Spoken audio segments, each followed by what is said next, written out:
ജ്യോതിഷ ഹസ്തരേഖ സംബന്ധമായ ഈ എളിയ വീഡിയോയിലേക്ക് എല്ലാവർക്കും സ്വാഗതം. ഇന്ന് പറയാൻ പോകുന്നത് കർക്കിടക വാവ് ബലി ഇട്ടില്ലെങ്കിൽ വല്ല ദോഷവുമുണ്ടോ, എന്തുകൊണ്ട് ഇടണം, ഇട്ടില്ലെങ്കിൽ എന്താണ് സംഭവിക്കുന്നത്. കർക്കിടക വാവ് ബലി അത് ഈ വരുന്ന ഓഗസ്റ്റ് 12-ാം തീയതിയാണ്. 2026 ഓഗസ്റ്റ് 12-ാം തീയതി ബുധനാഴ്ചയാണ്. അപ്പോൾ അത് ഇട്ടില്ല എന്ത് സംഭവിക്കും അതിനെക്കുറിച്ചാണ് പറയുന്നത്. എന്തുകൊണ്ട് ഇടണം അതിനെക്കുറിച്ചാണ്. ഇതെല്ലാവരും അറിയേണ്ട കാര്യമാണ്. ഇത് കേട്ടിട്ട് നിങ്ങൾക്ക് തോന്നുന്നു ഇടണ്ടാന്ന് തോന്നുന്നു ഇടണ്ട, അല്ലെങ്കിൽ ഇടണമെന്ന് തോന്നുന്നു ഇടാം. ഇത് മുഴുവൻ നിങ്ങൾ കേൾക്കുക. കർക്കിടക വാവ് ബലി ഇട്ടില്ലെങ്കിൽ എന്തു സംഭവിക്കും, എന്തുകൊണ്ട് ഇടണം, മുഴുവൻ കേൾക്കുക. അപ്പോൾ ഈ വീഡിയോയുടെ താഴെ ഡിസ്ക്രിപ്ഷൻ ബോക്സിൽ ഞാൻ കർക്കിടക വാവ് ബലിയെക്കുറിച്ച് വിശദമായിട്ടൊരു വീഡിയോ ചെയ്തിട്ടുണ്ട്. അത് ഞാൻ അതിൻ്റെ ലിങ്ക് ഇട്ടേക്കാം, ആവശ്യമുള്ളവർ അത് കാണുക. ഇത് ഇന്ന് പറയാൻ പോകുന്നത് ബലി ഇട്ടില്ലെങ്കിൽ എന്താണ് സംഭവിക്കുന്നത്, എന്തുകൊണ്ട് ബലി ഇടണം എന്നുള്ളതാണ്. അതിനെക്കുറിച്ച് വിശദമായിട്ട് പറയുന്നുണ്ട്. ഏതൊന്ന് കേട്ട് നോക്കുക. ഒരു 5 അല്ലെങ്കിൽ 10 അല്ലെങ്കിൽ 15 മിനിറ്റ് ഒന്ന് കേട്ട് നോക്കുക. എന്ത് മാറ്റം ഉണ്ടാകുമെന്ന് അറിയാമല്ലോ. കേട്ട് കഴിയുമ്പോൾ നിങ്ങളുടെ ജീവിതം അതോടുകൂടി മാറും. കാരണം അതിൻ്റെ ബലി ഇട്ടില്ലേ എന്ത് സംഭവിക്കുമെന്ന് കേട്ടാലേ മനസ്സിലായാലേ നിങ്ങൾക്കത് ശരിക്കും മനസ്സിലാകത്തുള്ളൂ. എന്തുകൊണ്ട് ബലി ഇടണം എന്നുള്ളത് വിശദമായിട്ട് പറഞ്ഞു തരുന്നുണ്ട്. അതിനുമുമ്പ് ഒരു കാര്യം പറയാണ്, നേരിട്ട് കൺസൾട്ടിങ് ഇല്ല, വാട്സപ്പ് വഴി മാത്രമേ ഉള്ളൂ. സംഖ്യാ ജ്യോതിഷം, ഹസ്തരേഖ, ഗ്രഹനില ഇതൊക്കെയാണ് വിശകലനം ചെയ്യുന്നത്. താല്പര്യമുള്ളവർ വാട്സപ്പ് ഇടുക. ഫ്രീ ആകുമ്പോൾ ഞാൻ റിപ്ലൈ തരും. എല്ലാവർക്കും റിപ്ലൈ തരാൻ പറ്റത്തില്ല, ഒരുപാട് മെസ്സേജാണ് വരുന്നത്. പറ്റുന്നവർക്ക് റിപ്ലൈ തരും. ചെയ്യുന്ന രീതി പറയും. ഞാൻ നല്ല കാര്യങ്ങൾ മാത്രമേ പറയാറുള്ളൂ. അത് കേട്ടിട്ട് ആവശ്യമുണ്ട് ചെയ്യുക, അല്ലെങ്കിൽ ചെയ്യാതിരിക്കുക. ഫോൺ വിളിച്ചാൽ കിട്ടത്തില്ല, നേരിട്ട് വന്നാലും നോക്കാൻ സാധിക്കത്തില്ല. കാരണം വാട്സപ്പിലെ വർക്ക് തന്നെ സമയത്തോട് തീരുന്നില്ല, അതുകൊണ്ടാണ്. അവിടെ പിന്നെ വെള്ളിയാഴ്ച രാവിലെ 10 തൊട്ട് 1 മണി വരെ ഞാൻ എൻ്റെ ജ്യോതിഷാലയത്തിൽ കാണും. കാരണം പുത്തങ്കാവലമ്പലത്തിൽ ആളുകൾ തൊഴാൻ വരും. അവർ അമ്മയോടുള്ള സ്നേഹം, ഭക്തി, ബഹുമാനം കൊണ്ട് അവരെ കാണാൻ വേണ്ടി ഞാൻ ഇവിടെ ഇരിക്കും. അത്രേ ഉള്ളൂ. ഇനിയും നിങ്ങൾ ഒരു അത്യാവശ്യ കാര്യം അറിയാനുണ്ടെങ്കിൽ നിങ്ങൾ വാട്സപ്പിൽ ചുരുക്കി ചെറിയൊരു വോയിസ് ആയിട്ട് ഇടുക. എന്തെങ്കിലും പരിഹാരം ആവശ്യമുണ്ടെങ്കിൽ ഞാൻ എൻ്റെ ശ്രദ്ധയിൽപ്പെട്ട എന്നെ കൊണ്ടാവുന്ന നല്ല കാര്യം പറഞ്ഞു തരും. ആത്മാർത്ഥമായിട്ടേ പറയത്തുള്ളൂ, അതിന് ഫീസോ കാര്യങ്ങളോ ഒന്നുമില്ല. അപ്പം ഇതാണ്. ഇനിയും സാഹചര്യങ്ങൾ പറഞ്ഞതേ ഉള്ളൂ, ഞാൻ ചെയ്യുന്ന രീതികൾ പറഞ്ഞതേ ഉള്ളൂ. ഇനിയും വിശദമായിട്ട് പറഞ്ഞുതരാം. മുഴുവൻ നിങ്ങൾ കേൾക്കണം കേട്ടോ. നിങ്ങളുടെ തലവരെ അതോടുകൂടി മാറും. ഈ പറയാൻ പോകുന്ന കാര്യം കേട്ട് കഴിഞ്ഞാൽ നിങ്ങൾ തീരുമാനിച്ചാൽ മതി. കേട്ട് കഴിഞ്ഞാൽ നിങ്ങൾക്ക് വലിയ ഇടണ്ടെന്ന് തോന്നുവാണെങ്കിൽ ഇടണ്ട, ഇടണമെന്ന് തോന്നുവാണെങ്കിൽ ഇടണം. ഇത് കേട്ട് മുഴുവൻ മനസ്സിലാക്കണം. അതോടെ നിങ്ങളുടെ ജീവിതത്തിൽ ശരിയായിട്ട് എന്ത് ചെയ്യണം, ചെയ്യണ്ട, എന്തുകൊണ്ട് ചെയ്യണം എന്നെല്ലാം നിങ്ങൾക്ക് മനസ്സിലാവും. എല്ലാവരും ഈശ്വരൻ അനുഗ്രഹിക്കട്ടെ. ഓം നർപ്പവി നർപ്പവി നർപ്പവി. ഞാനെല്ലാം വിശദമായിട്ട് പറഞ്ഞുതരാം. കർക്കിടക വാവ് ബലി ഇട്ടില്ലെങ്കിൽ എന്തു സംഭവിക്കും ആദ്യം അത് പറഞ്ഞുതരാം. കുടുംബ തകർച്ച, പെട്ടെന്നുള്ള കുടുംബ തകർച്ച. അച്ഛനൊരു വഴി, അമ്മ ഒരു വഴി, മക്കൾ ഒരു വഴി. മക്കൾ എവിടെങ്കിലും പോയാൽ പിന്നെ മക്കളെ കുറിച്ച് ഒരു അറിവ് പോലും ഇല്ല. അവർ പിന്നെ അച്ഛനെ അമ്മയെ നോക്കണമെന്നില്ല. മക്കൾ ഒരു വഴി, അച്ഛനൊരു വഴി, അമ്മ ഒരു വഴി. കുടുംബം ഛിദ്രമാകുക, കുടുംബ തകർച്ച ഉണ്ടാകുക എന്ന് വെച്ച് കഴിഞ്ഞാൽ പലരും അവരുടേതായ വഴികളിൽ സ്വന്തം ഇഷ്ടത്തിന് പോവുക.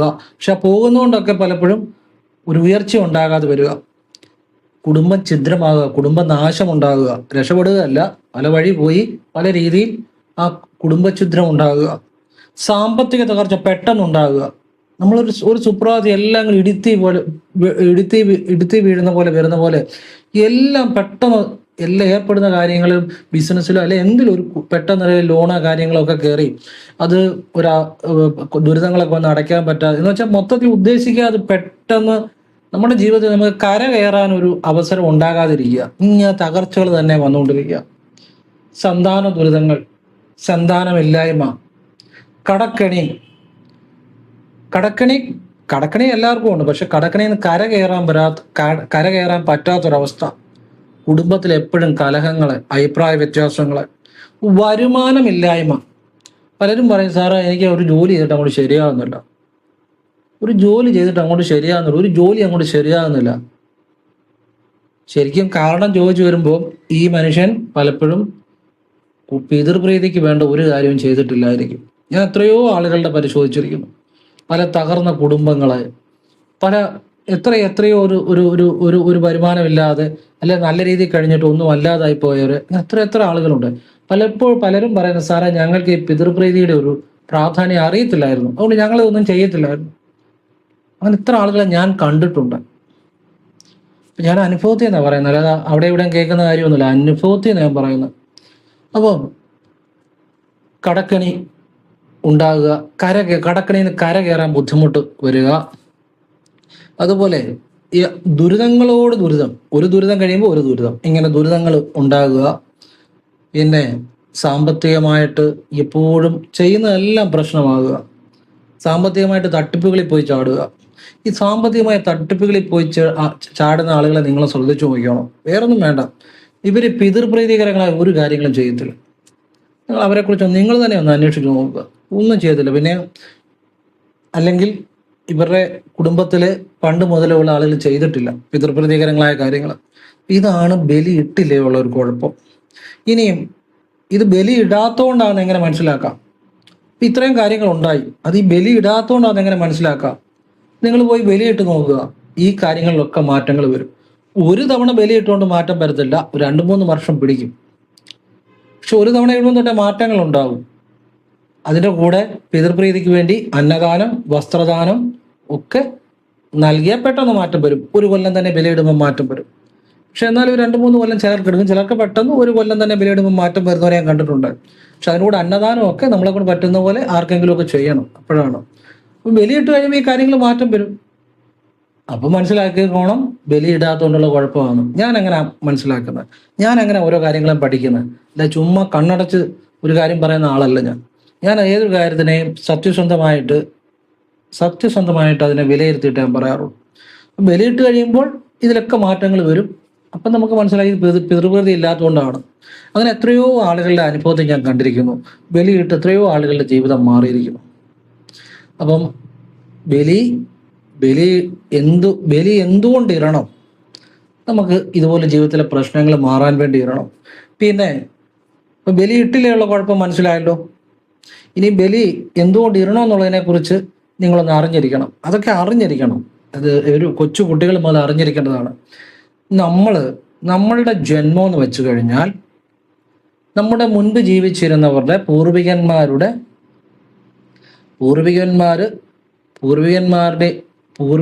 നിന്ന് കൈമാറി വന്നതാണെന്ന് നമ്മളിപ്പോൾ ഞാനിവിടെ ഇരിക്കുന്നെങ്കിൽ ഞാൻ ആകാശത്തു നിന്ന് ഇറങ്ങി വന്നതൊന്നുമല്ല. ഒരു തലമുറയുടെ ഭാഗമാണ്. എൻ്റെ രക്തവും എൻ്റെ സംസ്കാരവും എല്ലാം ഒരു പൂർവികരിൽ നിന്ന് കൈമാറി വന്നതാണ്. അപ്പൊ അവരെ നമ്മൾ സ്മരിക്കുമ്പോൾ ആണ് നമ്മളുടെ ജീവിതത്തിൽ പൂർണ്ണമായ ഐശ്വര്യങ്ങൾ ഉണ്ടാകുന്നത്.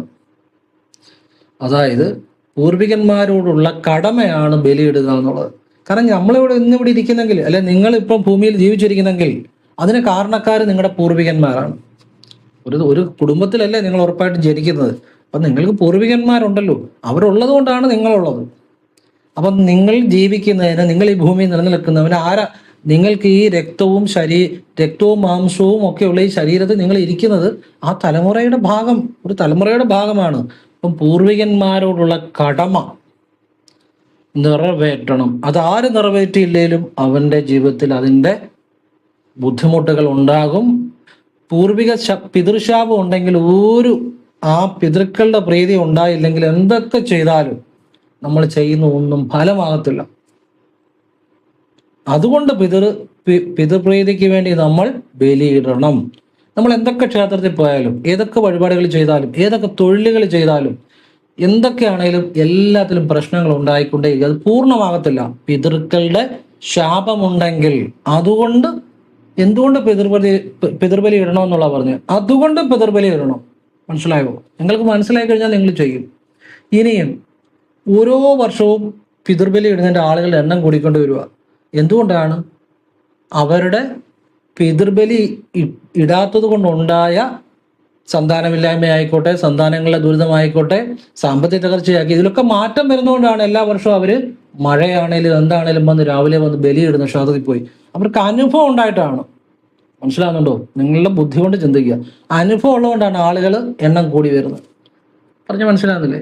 ആളുകൾ എത്രയോ കഷ്ടപ്പെട്ട് വ്രതമൊക്കെ എടുത്ത് രാവിലെ പോയി മഴയാണെങ്കിലൊക്കെ ബലിയിടുന്നത് എന്തുകൊണ്ടാണ്? അത് ഇട്ടുകൊണ്ട് അവർക്ക് കഴിഞ്ഞ വർഷം ഇട്ടുകൊണ്ട് ഗുണമുണ്ടായി ഒരുപാട്. അതുകൊണ്ടാണ് ഓരോ വർഷവും ആളുകളുടെ എണ്ണം കൂടിക്കൂടി വരിക.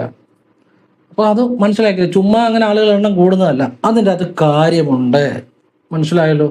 ഇനിയും ഈ നമ്മുടെ ജന്മം പൂർണ്ണമാകണമെന്നുണ്ടെങ്കിൽ, അതായത് നമ്മളുടെ ജന്മം പൂർണ്ണമാകണമെന്നുണ്ടെങ്കിൽ നമ്മുടെ പിന്നെ ജീവിതത്തിൽ ഐശ്വര്യം, സമ്പത്ത്, ഉയർച്ച, നല്ല കുടുംബം, നല്ല സന്താനങ്ങൾ, സർവ്വ ഐശ്വര്യങ്ങളും നല്ല ആരോഗ്യപരമായിട്ട് ഒക്കെ ഒരു ജീവിതം ഉണ്ടാകണമെന്നുണ്ടെങ്കിൽ പിതൃ ബലിയിടണം, പിതൃപ്രീതി ഉണ്ടാകണം.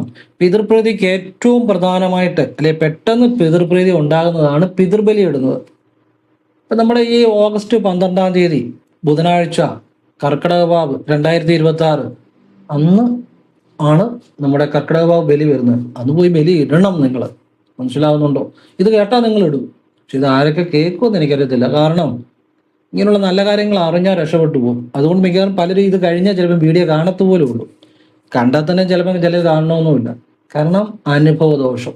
അനുഭവം ഉള്ളവൻ, ഈശ്വരാധീനം ഉള്ളവൻ ഇത് അതിനു മുമ്പ് കണ്ട് മനസ്സിലാക്കി ഉറപ്പായിട്ടും ബലിയിടും. മനസ്സിലാവുന്നുണ്ടോ? എനിക്ക് അതിൻ്റെ അകത്തൊന്നും ചെയ്യാൻ പറ്റത്തില്ല. നിങ്ങളുടെ മുന്നിൽ വീഡിയോ വരുമ്പോൾ നിങ്ങൾ കാണണമെന്നുണ്ടെങ്കിൽ അത് നിങ്ങളുടെ ഈശ്വരാധീനമാണ്. എനിക്ക് സത്യസന്ധമായിട്ട് ആത്മാർത്ഥമായിട്ട് പറയാതെ മാത്രമേ ഉള്ളൂ. അത്രയേ ഉള്ളൂ എൻ്റെ ഭാഗം. ബാക്കിയൊക്കെ നിങ്ങളുടെ ഈശ്വരാധീനം. അപ്പം നിങ്ങൾ ബലിക്ക് മുമ്പ് ഈ വീഡിയോ കാണുന്നുണ്ടെങ്കിൽ അത് നിങ്ങൾ ഈശ്വരാധീനം ഉള്ളവനാണ്. അത് മാത്രമാണ് അതിൻ്റെ അത്, വേറെ ഒരു കാര്യമില്ല. അതുകൊണ്ടാണ് അത് കാണുന്നത്. അത് നിങ്ങൾ അറിയാവുന്നവർക്ക് കൂടെ പറഞ്ഞു കൊടുക്കണം. ആവശ്യമുള്ളവർക്ക്, അഹങ്കാരമില്ലാത്തവർക്ക്, നീ രക്ഷപ്പെടണമെന്ന് ആഗ്രഹമുള്ളവർക്ക്, നല്ല കാര്യങ്ങൾ മനസ്സിലാക്കുന്നവർക്ക് പറഞ്ഞു കൊടുക്കണം. അല്ലാതെ ചിലരുണ്ടല്ലോ എന്ത് പറഞ്ഞാലും മണ്ടത്തരം പറയുന്ന, ഈ മുൻവിധിയോട് പറയുന്ന പല ആളുകളും ഉണ്ട്. ഒരു കാര്യം മനസ്സിലാക്കാതെ അങ്ങനെയില്ല ഇങ്ങനെയില്ല, അവരാണ് ഏറ്റവും അബദ്ധങ്ങൾ പറയുന്നത്. അങ്ങനെയുള്ളവരോടൊന്നും പറഞ്ഞു കൊടുക്കരുത്.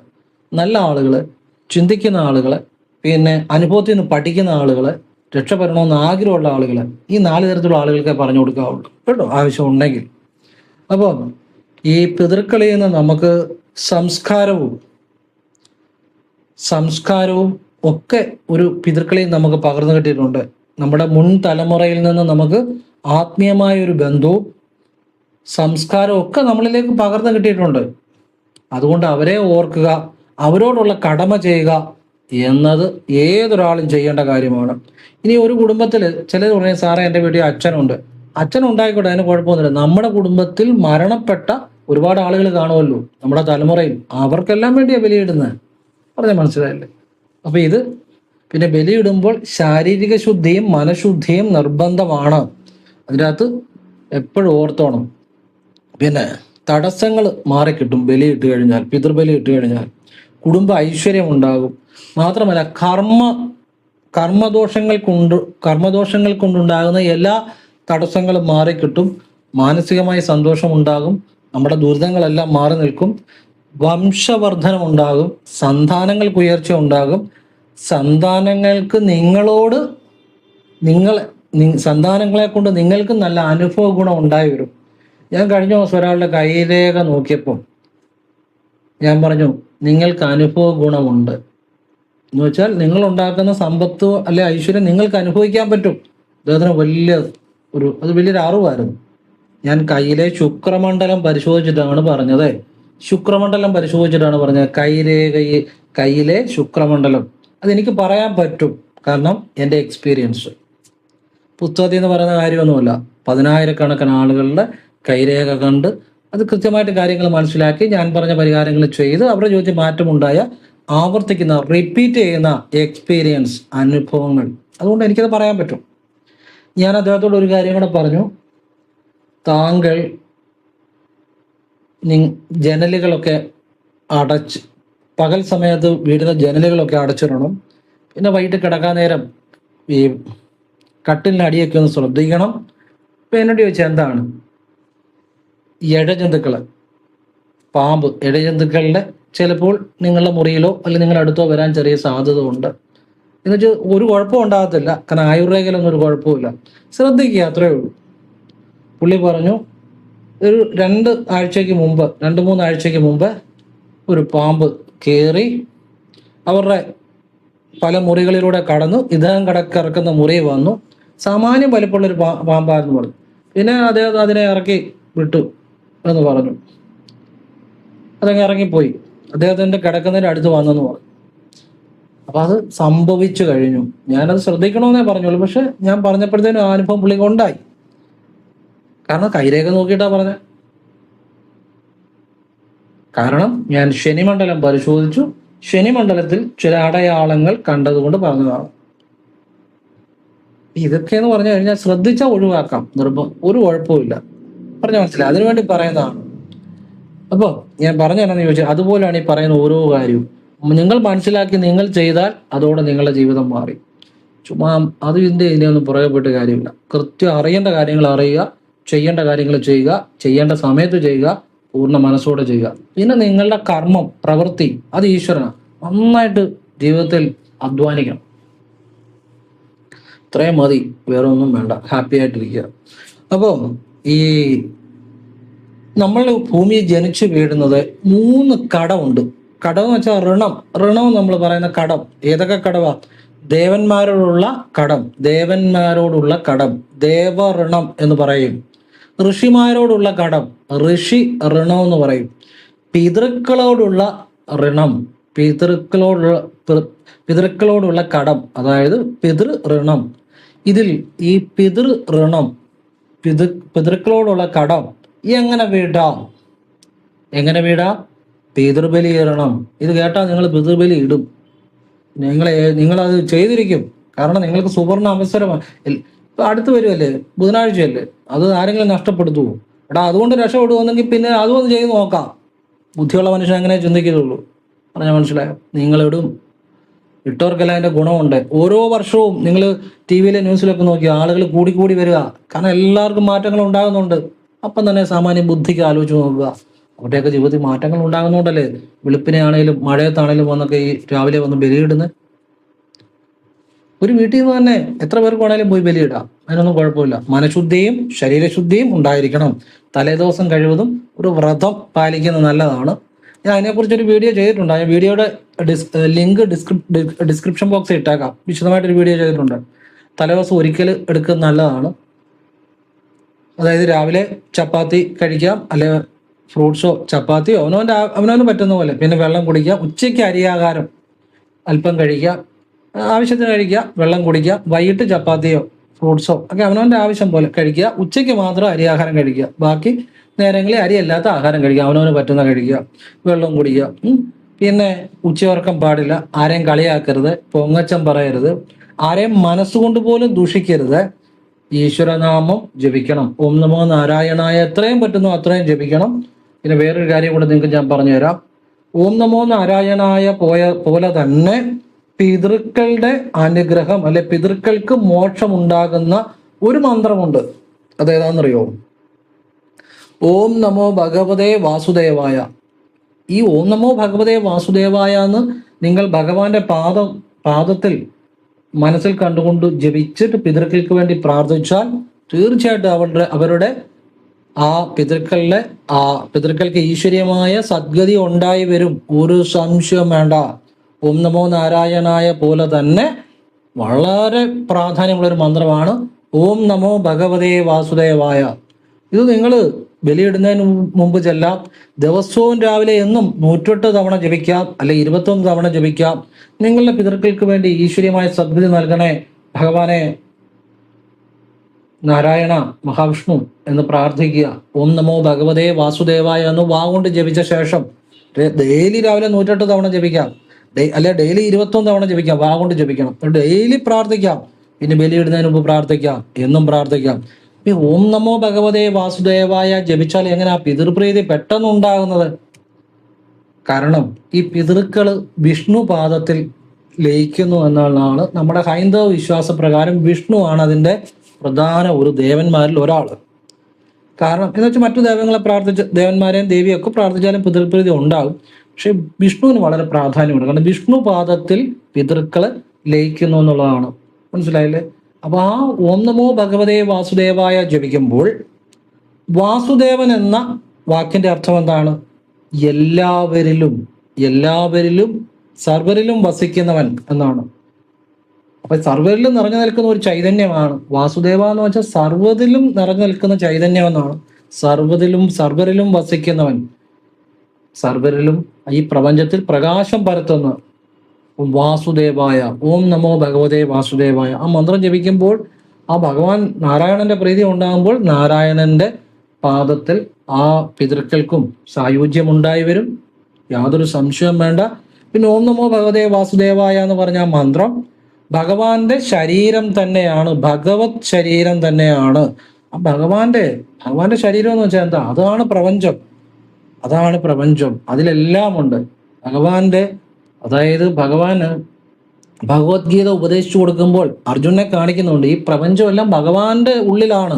ഭഗവാന്റെ ശരീരം എന്ന് പറഞ്ഞാൽ അതാണ് ഈ പ്രപഞ്ചം, അതാണ് സർവസ്വം.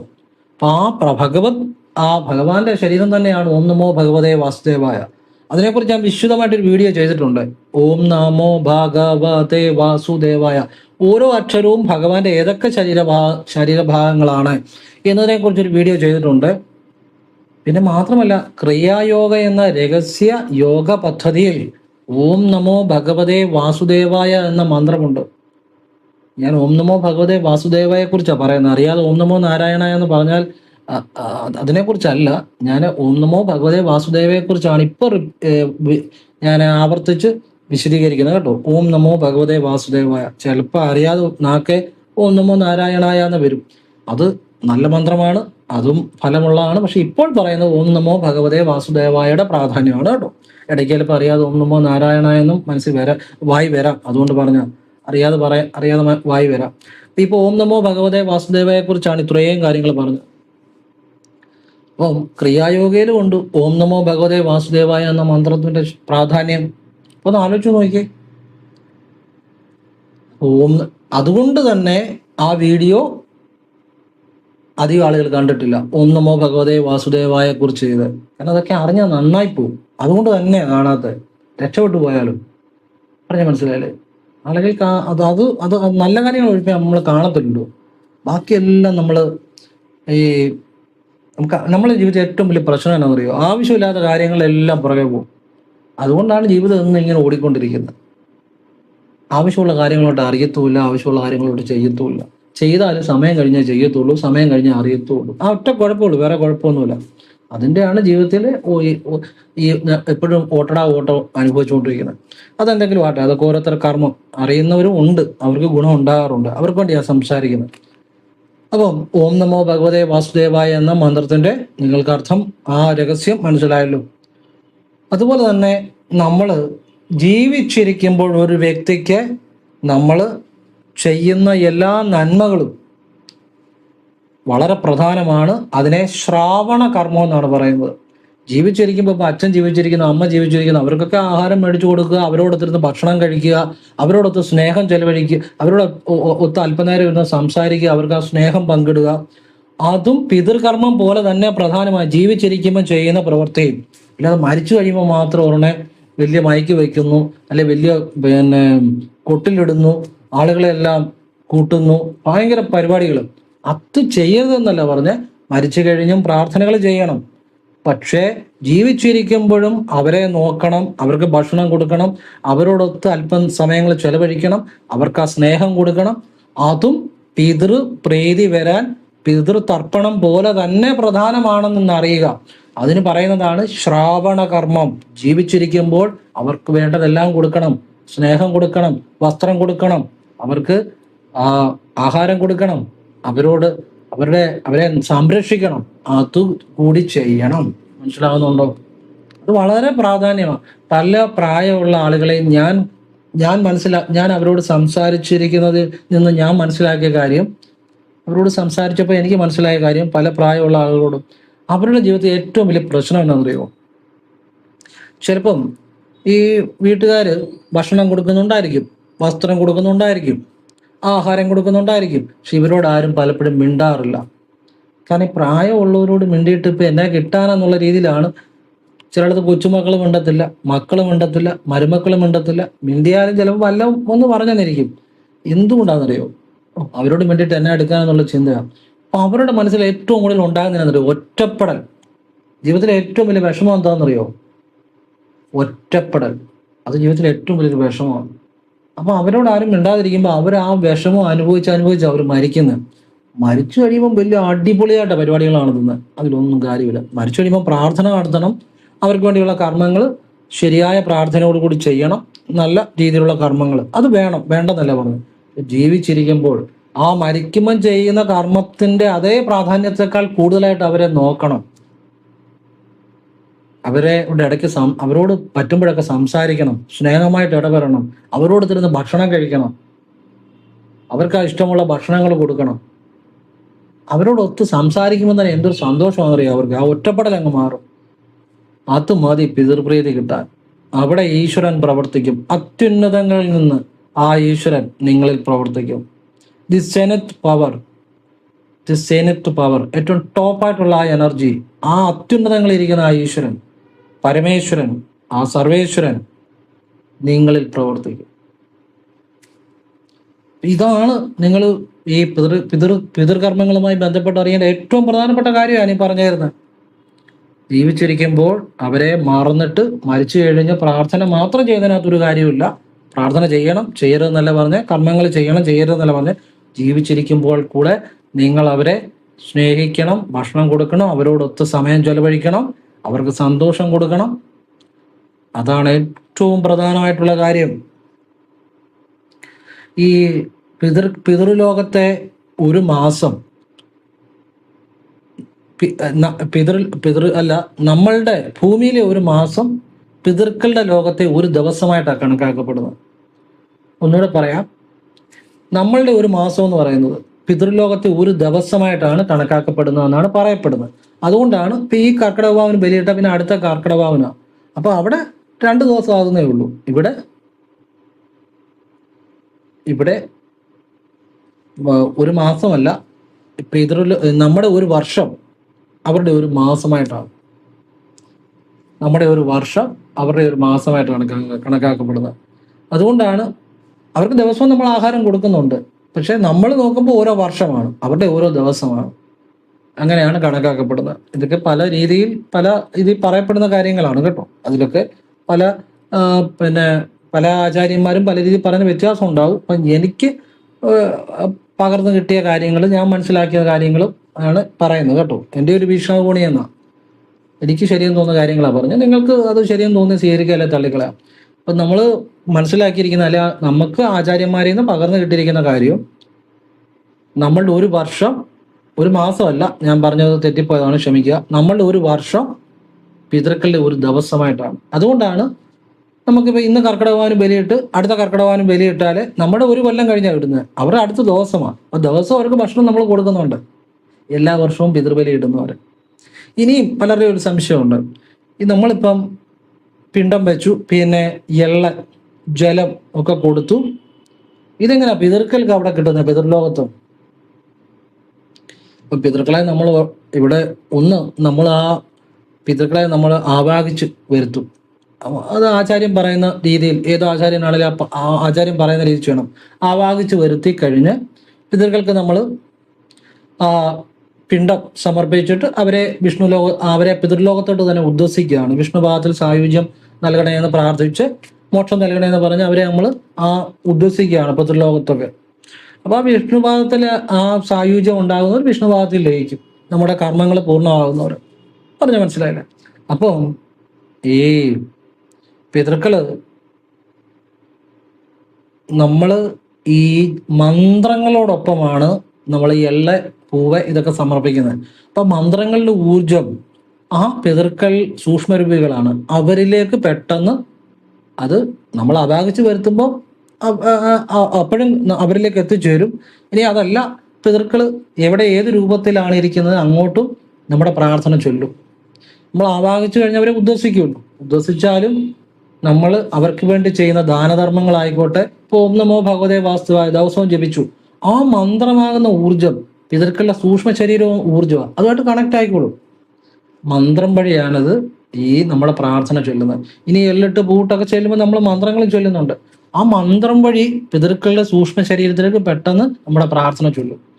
പിന്നെ ആ പിതൃക്കളെ നമ്മൾ ആവാഹിച്ച് കർക്കിടക ബലിയുടെ അന്ന് ആവാഹിച്ച് മന്ത്രങ്ങൾ ചൊല്ലുമ്പോൾ അത് പെട്ടെന്ന് ഫലമുണ്ടാകും. കാരണം നമ്മൾ ആവാഹിച്ച് വരുത്തിയിട്ടാണ് പിണ്ടം കൊടുത്ത് മന്ത്രങ്ങളൊക്കെ ചൊല്ലി നമ്മൾ ഉദ്ദേശിക്കുന്നത്.